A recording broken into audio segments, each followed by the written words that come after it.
Tulimatala Samoa Entertainment TV mai pia le nei poia stofi au se mai fa. Ua fa uma Samoa nei le vaenga muli o le fono le atoa o Samoa. Peo na amata tua ilu mamoto le malo le taia ona le lai sa uninga e masani ai. Ma fa solo tua iloa isim ta upul tau mensina. Au se mai fa fonga ele sa unuanga lana fionga ele pale mia fia mena o mi mata afa. Ua fai ma ese ne upepe o ni taia o fonga. Awa orea wani wari fa mo mo sa rupe mana lafo ile tua ile fa awa wino le fontanga le ato Samoa ile nei tu o tato watuno o te taufi o le tato whaftai fe fatasi singile ile tua e peo Samoa ia i sume te tai o Samina se mua i mupoli la palapa o malo le langi o le tato folanga o le fatua tua ua au tau sanga ai tato te mau fatasi o lo fatou folau le tua e ala i lona nanga whaia ina ia maua o tato so o tanga o Samoa na ua ile i tausia i manifesto e oe oe ai lau tua ia lofa manifili e nuna sa o tato mua i whenua e masino i ulai ile lai tu o le tato mo te tele te tuina e to ile langa masanga mati e wha amau se ni ino so tanga waware rata o maa lua o le nano maa luma e ui ina ese o ta whainga maa lua ai le ave esea o ta so tanga ni whapai o tato tua a o la le mau te sa o Samoa o le anina mai sili ona mafana le toto na ilo le vai o le vafena e o Samoa e lua lea o tato whailo o le atoa o Samoa e whaatoa matulanga ese i tūlanga whaabao malo o le anana i ate nei ma whenga maroa Samoa ina i a lea tato whontanga o le atoa o Samoa tato te nuti mea fatasi ai ma soa le kure mo le manuia o Amerika Samoa ma Samoa nei whaawa o pea le tato le taro loai i le lofa mo le tato ma le tato whani o te teletonu e tere le sao le fontanga nei e whaatonu fulawai le tato wama i atu le lumanaa ai mai se le mafai na tato tari fatasi atu i hui tau ma ale i wala uma o le ati na e te mau alinga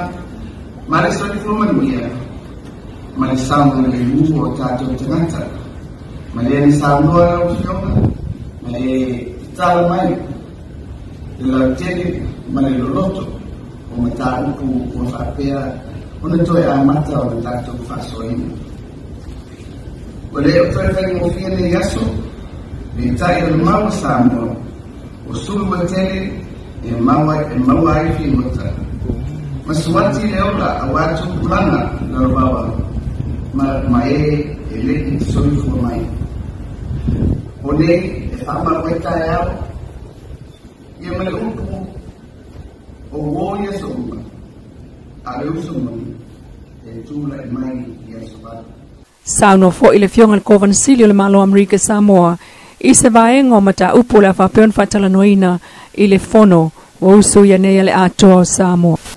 Talanoina tūlanga tau ta mau ainga whasoa, mau lofa usia. Whaororaina o lata sotanga, whamarosia leo ki isi wharote whane. Whawhatauina o fua o whaerenga ma leo whaiwhaiwa. So i fua maroroina ina ia whaatauina so i fua mareola ma le puipui ma le fokia o whaamari whea. Tūranga tauroa o ahoma ma le mamaru o whanau a mese le atanu i tūranga o ahoma. Awara whe maragaina awara nsama le mu ma maru puipuina. Te taraina, tūlanga lofisa o te maragaina, tūlanga te mita, a mese le toa le tau whapes. Mole la tau whaonaina ia, te sotaina o Tulimatala.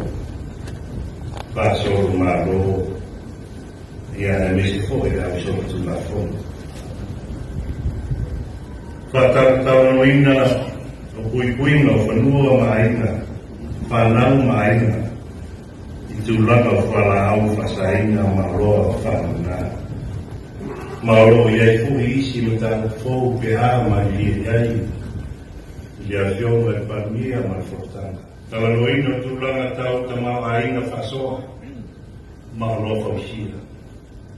Whaoroina o lāta sotanga, whamarosia leo ki isi whalo te whane.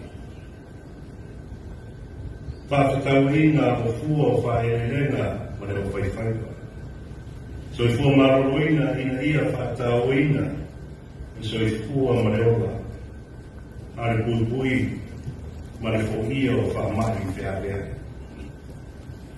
Tūranga tauroa o ahoma, ma le mamaru o whanau, a mese le atanu I tūranga o ahoma. Awara whe malagaina, awara on sawa le rūma maru puikuina. Te utaraina, tūranga o fisa o whe malagaina, tūranga o permita, a mese le toa le tau whapas. Mole la tau whaonaina ia, te sotaina o Tulimatala. Whaasoro malo, ia e mese fōi au soro Tulimatala.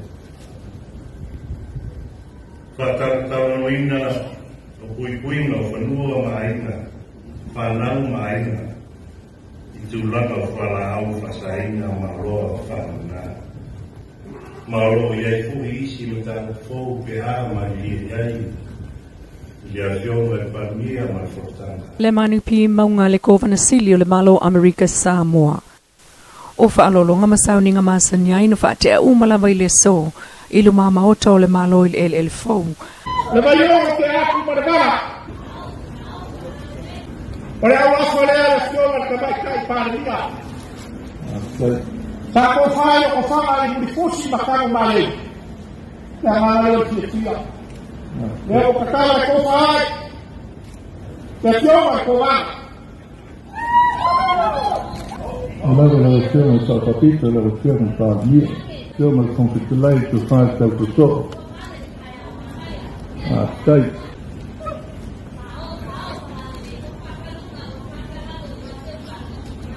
Ora sua per sua voi. Ora manco parlando. Voi ai le uma uomo si apre il suo malo la uomo foi ma. Passi mai quarantine bo kawa. Ai la Samoa. Passi quarantine o tutti dei. Wakaele le se, wakaele le pepe, wakaule manganga foi no ngofu wa. Mangalo de uma ku mai o wa ku lima. Kawese. Ora fai só galera o lá na ficalai. Tava coco meia. Lei. Alo ku kole, o bana kai, baro fa kai, fa pu ya ta ku le na ku fai nessa. Ale la kole aui, fa malo fa kai. Alo ku fai ma ku la malaba, ma kai fa le wala na ke era na fa fa. Ela wal ma ave kan mesiye fa ka ku mai ko ko mu ka ku la lai ku. Ai fa fa ma le lo kalai. Wala wala ko fa she ma ko fa bare ne ka ya. La ko fa le yes. O teu palemia mo se ko fa. Te foi le mango de parmele e a fiore di sta ia fa te foi ta tu mano per la malanga e lo fiore del concili con il mango lo sfono mo se tu fa mo fa tu tana il mamma lo losso a no ai mo se di ino le tua me tai me ta tu foi mi aso ma tu malo lo fa stai A o le fa solo im tau whatala noa, ne fai el faltali malo le tau me sina I mota a. Ua tau fiai nei lalo le vainga leo leo le tumata I ali nawa. Talu mai le po na po e pion fa maunia mai le fiongal kom sino mtanga rengo leo leo mfal pui pui au apa au longo I Tino Filippo ina ua fasilingia le Tiopolensia. On te mai ta ile pion ta ua sui kom sino el felo ingam tu stala le sona nafi papali I Mona Lisa o atu le to avalu tangata wutaunu atu I leo leo la tau fa sea po tangi fa sanga iai ilona tau fa se ma o ina mai ni tupe mai na tangata ni awala fa soli tu la fono E pei o le fesoasoani tangata ia e whai ala tau pepa malanga I ngā luenga whaavai taimi. Ai toa banu lava I lātou le uwha mawina ua mai au nā tuina mai a lātou tangi tustusia. Ia ai o le ingoa lava lea lea lua ia le tamaita I lea o li nawa o le pea ma lauli. Ia ai e o le pea na o tā ua. Ia o na tūlanga I o na winga fo I pe o na tā ua mamalu le tunu. Ia e le uwha mauni o tonu po o le pea ma lauli I salsa o ia tamaita I lea. O mauti noa le o le taimi mua le o tupu ai le nei wha le tonu.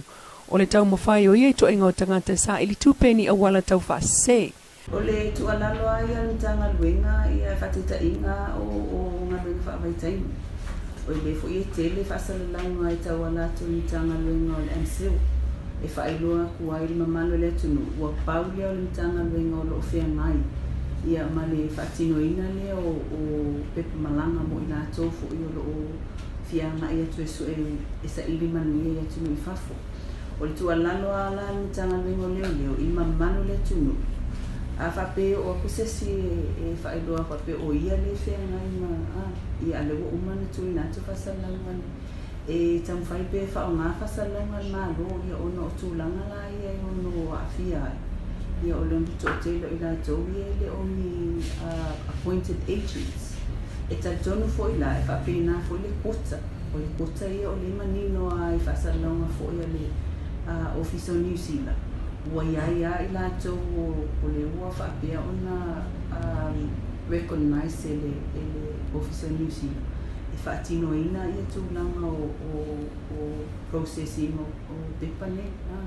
O te talo ala ia le tunu. Ua na o I lātou o le recommend mai le matanitanga luenga o le lepa. Ia me se fo I le Office of New Zealand.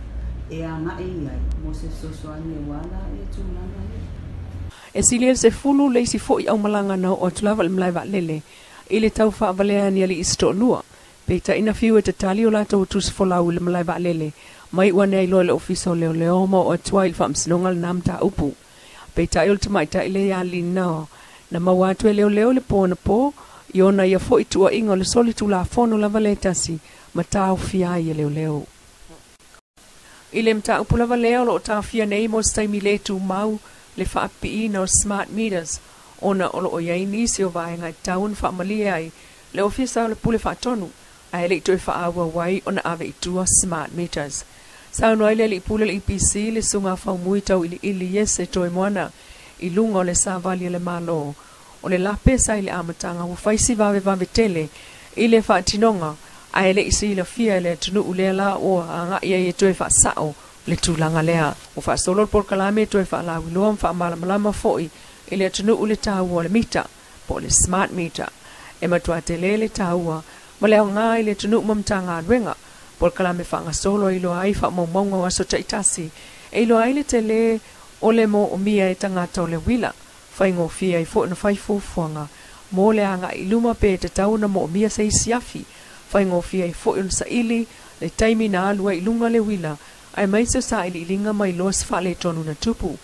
Sau noa wha mui wha tano nga lava lea ma le sunga tau na unga to tasi o sa vali le malo. E o mai li taimi nei, e iwa afe le au wha I o mita po smart meters wa mai au na wha. Wa wha I fo il wha se au ainga I mita nei ina ua la tau si la fia le au ngā. Ai o wha taita inga o lo wha o ngā I mita se vaenga o lau whai ngā ruenga. O lo komiti wha tonu e whai se whai unga o su enga o lo whai nei. Mai loa I fo se aso e toi amata wha pi I smart meters. O le suinga o le wha teknolosi, lea ua iei lau langi lea fo I la, e wha solo toi ma smart metering system. Lo Samoa Entertainment TV mai e pia mana, atamua ile nei po e stofi, spa poponga le aso ataya o le alofo le tua, a kase fue.